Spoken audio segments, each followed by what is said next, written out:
Bismillahirrahmanirrahim. Assalamualaikum warahmatullahi wabarakatuh. Masya Allah.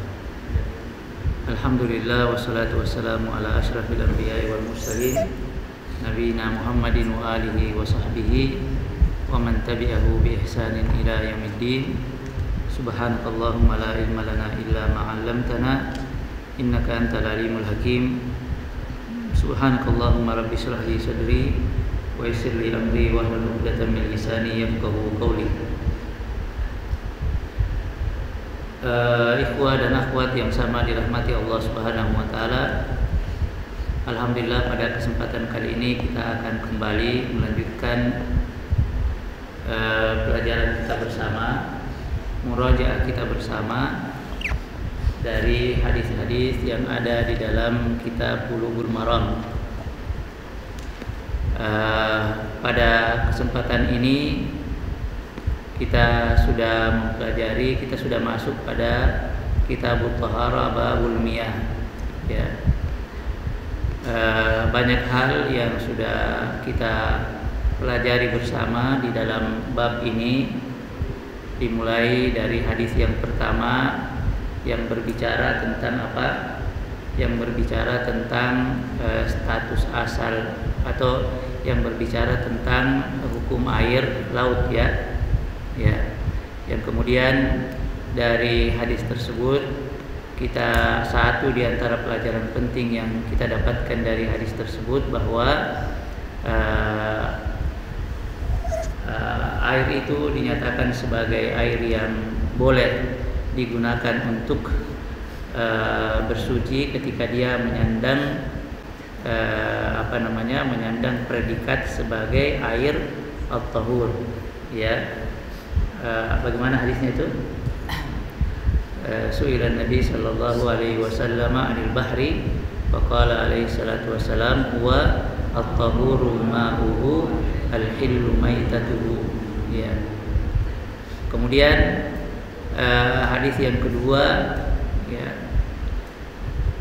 mau mengisyaratkan kepada kita, ingin mengisyaratkan kepada kita, menguatkan apa yang tadi telah kita sebutkan dari isyarat yang disampaikan dari hadis yang pertama, bahwa status asal daripada air itu, nah, ketika kita berbicara masalah agama, maka seharusnya yang ada dalam benak kita itu ketika membicarakan istilah-istilah ad-din, istilah-istilah ad-din, kita membawa istilah-istilah itu ke dalam bahasanya, bahasa Arab.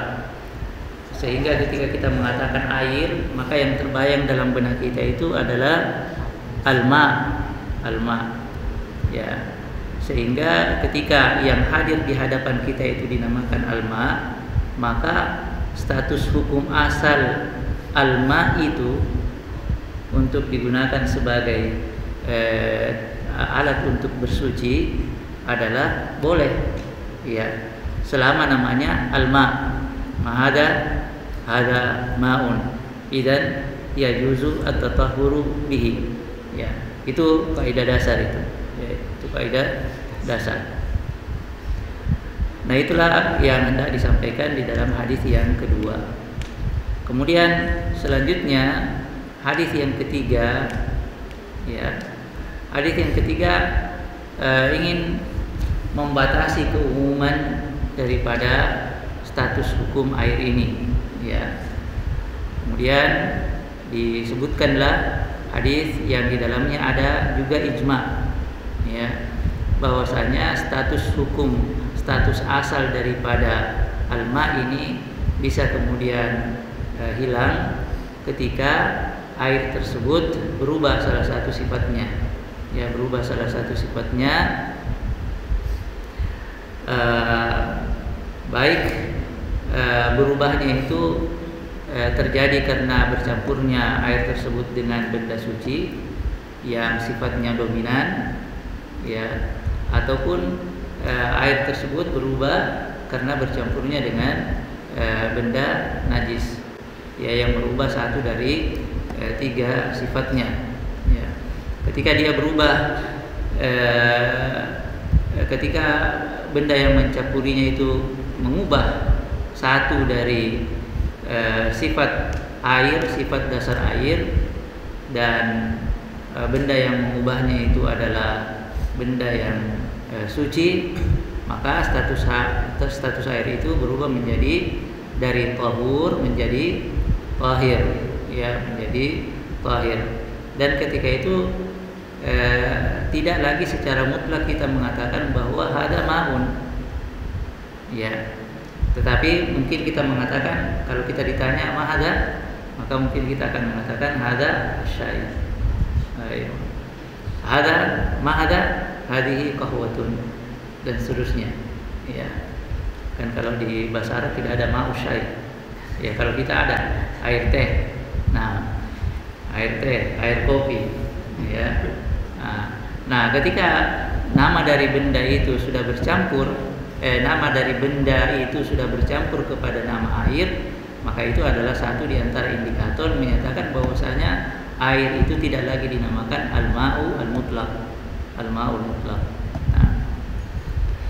Nah, kemudian yang ada perbedaan pendapat di kalangan ulama adalah tentang kalau benda yang mencampurinya itu adalah benda najis, ya. Meskipun mereka sudah sepakat bahwa ketika benda najis mencampuri air mutlak dan pencampurannya tersebut mengubah salah satu sifat daripada air, ya, dan air itu kadarnya sedikit, atau kadarnya sedikit atau banyak, ya, maka langsung secara otomatis dinyatakan sebagai air yang najis, ya. Tetapi kalau kadar air itu banyak, ya, dan tidak berubah satu, atau kadar air itu sedikit tapi pencampuran itu tidak mengubah salah satu sifat air, maka disinilah ulama berbeda pendapat, ya. Dan itulah yang kita bahas pada hadis yang keempat, ya, dan pendapat yang kita nyatakan sebagai pendapat yang lebih tepat, bahwa air tersebut ketika tidak berubah salah satu daripada sifatnya, ya, dengan bercampurnya najis pada air tersebut, tetaplah dinyatakan bahwasanya air itu adalah air yang boleh digunakan untuk bersuci. Kemudian dilanjutkan dengan hadis yang kelima, ya, yang berisi larangan untuk mandi pada air yang tergenang ketika seorang berada dalam kondisi junub. Demikian juga tidak boleh buang air kecil, lebih-lebih buang air besar di air yang tergenang, kemudian menggunakan air tersebut untuk mandi bersuci, maka ini adalah merupakan hal yang dilarang. Mengapa? Karena air tersebut akan berubah menjadi air yang najis, ya. Nah, dari situ juga maka kita mengetahui bahwa satu syarat sahnya air itu digunakan untuk bertaharah adalah an yakuna al-ma'u tahuran, ya, air itu harus statusnya sebagai air yang tahur. Nah, hadis yang keenam juga demikian, hadis yang ketujuh pun demikian. Kemudian akhir dari pelajaran kita adalah hadis yang keberapa itu? Hadis yang ke-10, ya. An Anas bin Malik radhiyallahu taala anhu qala jaa Arabiyyun fabala fi ta'ifatil masjid. Ini kita sudah pelajari atau belum? Sudah, ya? Di kelas, ya. Ya. An Anas bin Malik radhiyallahu anhu qala, dari Anas bin Malik radhiyallahu taala anhu, beliau berkata, jaa Arabiyyun fabala fi ta'ifatil masjid. Ada seorang Arab Badui datang, kemudian tiba-tiba saja tiba-tiba saja pergi ke salah satu sudut masjid, kemudian pipis di tempat itu, ya. Fazajarahun nas, kemudian orang-orang menghardiknya. Panahahumun Nabi sallallahu alaihi wasallam, kemudian Nabi alaihi salatu wasallam melarang mereka.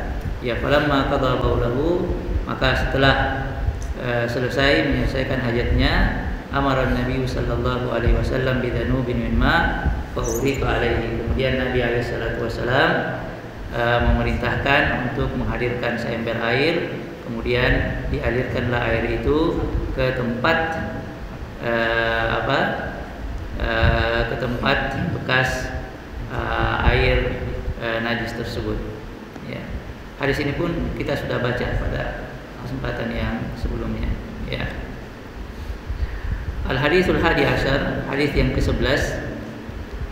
Wa an Ibnu Umar radhiyallahu taala anhu maqala, dari Abdullah bin Umar radhiyallahu taala anhu beliau berkata, qala Rasulullah sallallahu alaihi wasallam, Rasulullah sallallahu alaihi wasallam bersabda, uhillat lana maitatani wa daman, dihalalkan bagi kami dua jenis bangkai dan dua jenis darah. Fa amal maitatani fal jarad wal hut, adapun dua jenis bangkai itu adalah bangkai belalang dan bangkai ikan. Wa amad damani fattihal wal kabidu, adapun dua jenis darah yang dihalalkan adalah hati dan limpa. Hadis ini akhrajahu Ahmad, diriwayatkan oleh Imam Ahmad, wa Ibnu Majah, wa fihi dha'fun, dan hadis ini dinyatakan sebagai hadis yang dhaif, lemah. Hadis ini dinyatakan sebagai hadis yang lemah secara marfu', tetapi dinyatakan sebagai hadis yang sahih secara mauquf. Ya.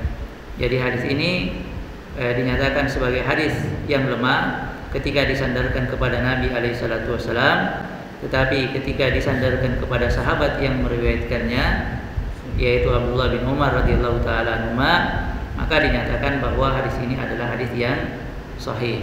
Ya. Status hadis ini dinyatakan hadis yang lemah secara marfu karena diriwayatkan oleh Abdurrahman dan kedua orang saudaranya dari ayah beliau yang bernama Zaid bin Aslam dari Abdullah bin Umar. Sedangkan Abdurrahman dan kedua orang saudaranya dinyatakan oleh ulama ahli hadis sebagai perawi yang lemah. Ya. Maka kemudian hadis ini dinyatakan sebagai hadis yang lemah secara marfu. Ya, ingat ketika kita mengatakan hadis secara marfu, ya, maka pernyataan itu kita pahami bahwasanya pernyataan itu disampaikan langsung oleh Nabi alaihi salatu wassalam. Ya. Kalau disampaikan oleh sahabat, maka diistilahkan dengan sebutan mauquf. Ya. Abu Zur'ah dan Abu Hatim berkata bahwa hadis ini adalah hadis yang sahih secara mauquf. Ya. Demikianlah kemudian yang diriwayatkan melalui jalur beberapa imam, diantaranya Imam Ad-Daraqutni, Imam Hakim, Al-Imam Al-Baihaqi, dan juga dinyatakan sahih secara mauquf oleh Al-Imam Ibnu Hajar, Ibnu Al-Qayyim rahimahumullahu tabaraka wa ta'ala. Wa qala Ibnu Hajar hiya fi hukmil marfu'. Riwayat ini meskipun dinyatakan sebagai riwayat yang mauquf, tetapi hukumnya sama dengan hukum marfu'. Mengapa? Karena di dalam hadis ini sahabat mengatakan uhillat lana. Ya, pernyataan uhillat lana ini sama dengan pernyataan mereka umirna wa nuhina. Kami telah diperintahkan dan kami telah dilarang. Siapa yang memerintahkan mereka dan siapa yang melarang mereka? Yang memerintahkan mereka, yang melarang mereka adalah Nabi alaihi salatu wassalam. Karena itu, meskipun pernyataan ini tidak dinyatakan langsung oleh Nabi alaihi salatu wassalam, atau dengan kata lain bahwasanya pernyataan ini adalah pernyataan yang mauquf, tetapi hukumnya adalah marfu'. Hadzal haditsu mauqufun sanadan marfu'un hukman. Ya. Jadi hadis ini secara sanad statusnya adalah mauquf, tetapi dia dihukumi sama dengan hadis yang marfu'. Beberapa catatan penting ikhwah dan akhwat yang sama dirahmati Allah Subhanahu wa taala dari hadis ini. Yang pertama, bahwa hukum asal dari bangkai adalah haram. Ya.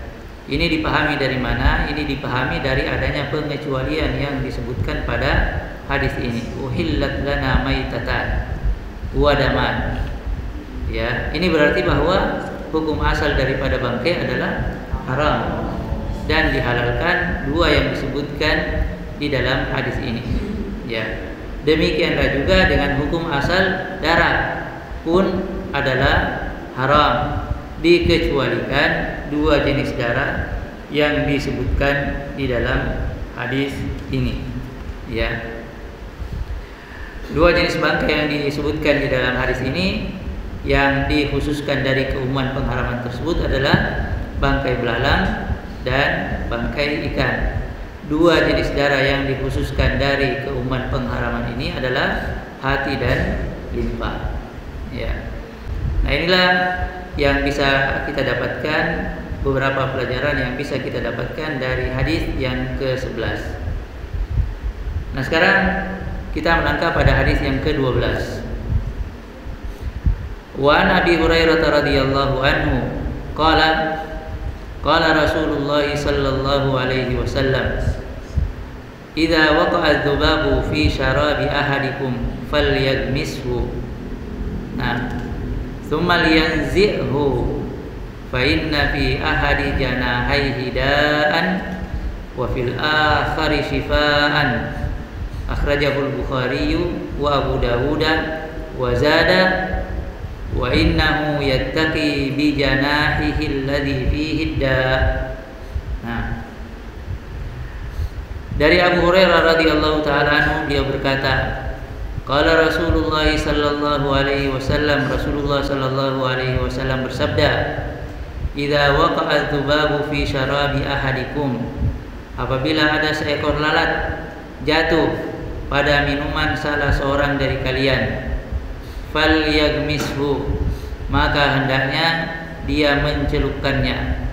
Nah, pertanyaan, sudah ada nggak yang pernah mengalami hal ini? Nah, sudah. Nah, apa yang antum lakukan pada saat itu? Sudah ada yang pernah melaksanakan sunnah ini?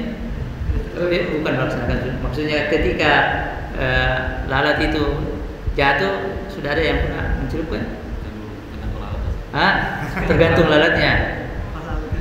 Kalau lalat hijau,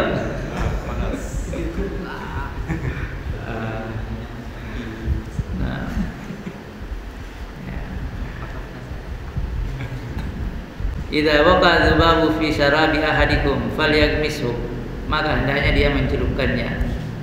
Tsumma liyanzahu atau tsumma liyanzihu, kemudian setelah itu dia buang. Nah, Nabi alaihi salatu wasallam memberikan sebab dari pernyataan beliau ini. Beliau mengatakan, fa inna fi ahadi janahaihi da'an, sungguhnya pada salah satu dari dua sayapnya terdapat obat, terdapat penyakit, wa fil akhari racun, ya, wa fil akhari shifaan, dan pada sayap yang lainnya ada penawar dari racun tersebut. Ya. Hadis ini diriwayatkan oleh Al-Imam Al-Bukhari wa Abu Dawud wa zada, kemudian beliau menambahkan, wa innahu yattaqi bi janahihi alladhi fihi da', ya. Bagian sayap yang digunakan, yang ada racunnya, itulah yang digunakan oleh lalat itu untuk membela dirinya dari serangan makhluk-makhluk yang tidak bertanggung jawab. Ya, makhluk-makhluk yang menginginkan kejahatan kepada dia. Ya, itulah yang dia gunakan sebagai perisai, ya, membendung serangan makhluk lainnya. Ya. Beberapa catatan penting dari hadis ini, ikhwah dan akhwat yang sama dirahmati Allah Subhanahu wa taala. Yang pertama, lalat adalah hewan suci ketika masih hidup, demikian pula ketika telah mati. Ya. Begitu pula ketika telah mati. Karena itu ketika lalat itu masuk ke minuman kita kemudian mati, maka tidaklah kemudian minuman kita itu berubah statusnya menjadi najis. Ya, dibuktikan dengan perintah Nabi SAW mencelupkan. Ya, seandainya itu akan mengubah status air minuman tadi menjadi air najis, maka Nabi SAW tentu tidak akan. Ya, kalau begitu bangkai lalat najis atau tidak?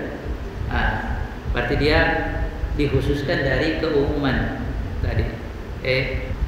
Karena itu maka kita mengatakan bahwa bangkai lalat tidaklah mengubah air menjadi najis. Ya. Berdasarkan hadis ini dinyatakan bahwa ketika air minum kejatuhan lalat, maka air tersebut tetap dapat diminum dengan cara mencelupkan lalat itu ke air dan membuangnya.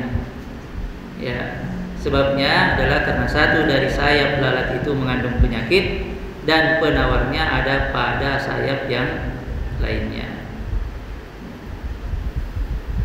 Hadis ini juga ikhwah dan akhwat sekalian, merupakan satu di antara bukti mukjizat nabawi yang oleh ilmuwan saat ini telah dibuktikan kebenarannya.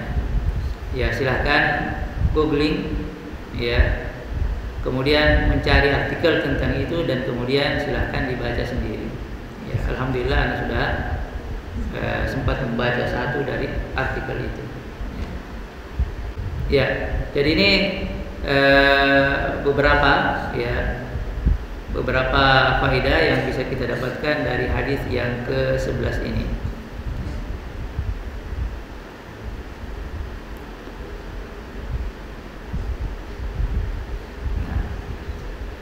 Berdasarkan hadis ini juga, maka sebagian ulama mengkiaskan lalat itu dengan jenis serangga yang semisal dengan lalat.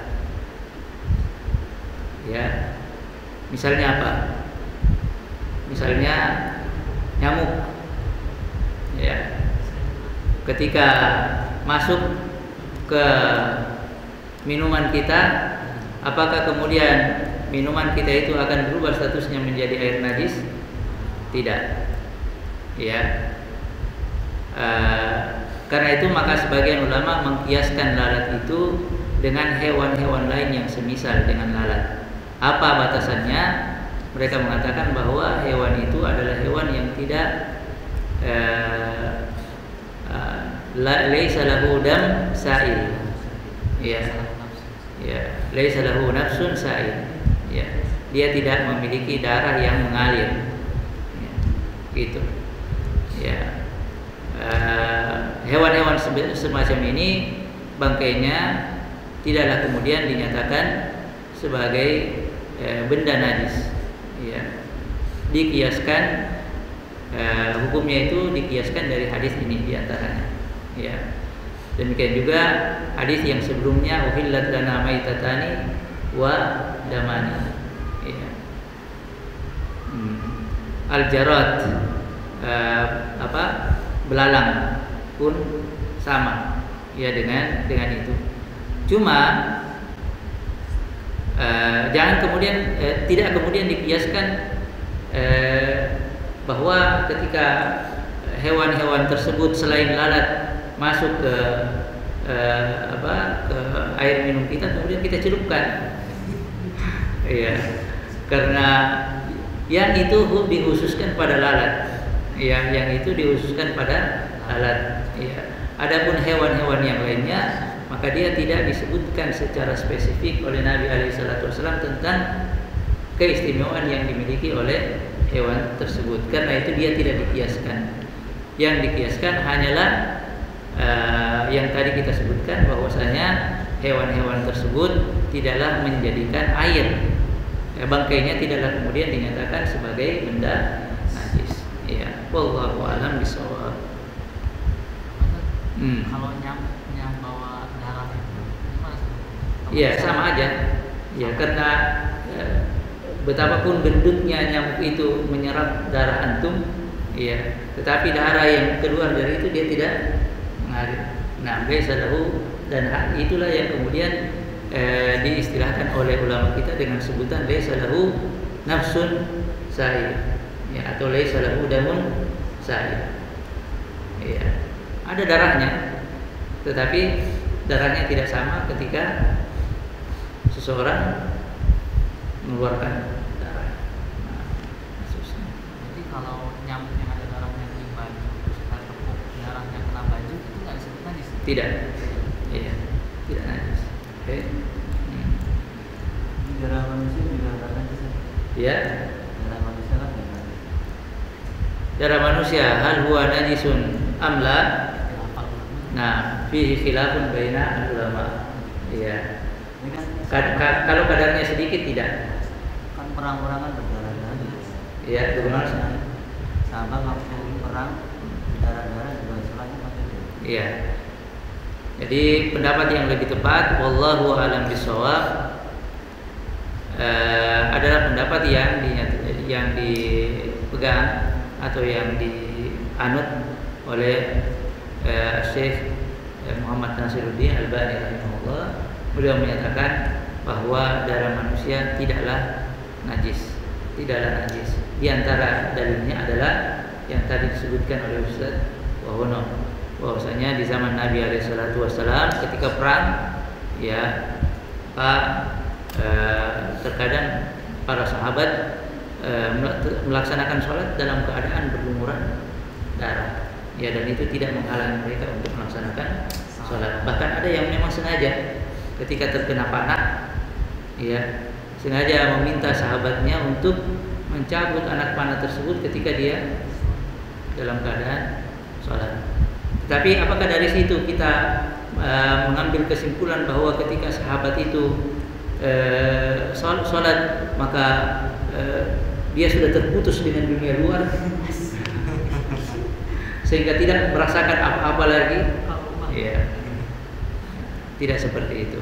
Ya, tidak seperti itu. Ya, dia merasakan, tetapi as-shalah yukhaffifu dzalika. Salat menjadikan itu ringan. Ya, wallahu a'lam bishawab. Baik, al-hadits tsalits asyar. Hadis yang ke-13. An Abi Waqid Al-Laitsi radhiyallahu taala anhu qala qala Rasulullah sallallahu alaihi wasallam ma quti'a minal bahimati wa hiya hayyatun fa huwa maitun akhrajahu Abu Dawud wa Tirmidzi wa hassanahu wal lafdhu lahu. Dari Abi Waqid Al-Laitsi radhiyallahu anhu qala, beliau berkata, qala Rasulullah sallallahu alaihi wasallam, Rasulullah sallallahu alaihi wasallam bersabda, ma quti'a minal bahima, bagian tubuh yang dipotong dari seekor hewan dalam keadaan hewan itu masih hidup, maka bagian tubuh tersebut dinyatakan sebagai bangkai. Dinyatakan sebagai bangkai. Ma quti'a minal bahimati wa hiya hayyatun fa huwa maitun. Hadis ini diriwayatkan oleh Al-Imam Abu Dawud wa Tirmidzi, dan Al-Imam At-Tirmidzi menyatakannya sebagai hadis yang hasan. Wal lafdhu lahu, dan redaksi yang kita bacakan tadi adalah redaksi yang diriwayatkan oleh Al-Imam At-Tirmidzi. Nah, pelajaran yang bisa kita dapatkan dari hadis ini adalah bahwa bagian tubuh hewan yang terpisah dari hewan yang masih hidup masuk dalam kategori bangkai.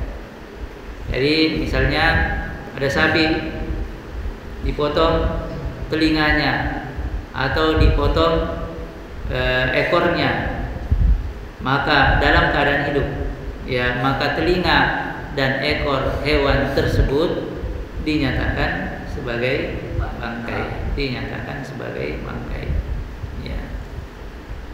Karena itu dia tidak halal untuk kemudian dikonsumsi dan dinyatakan sebagai benda najis, ya. Dikecualikan dari keumuman ini, ya, adalah rambut,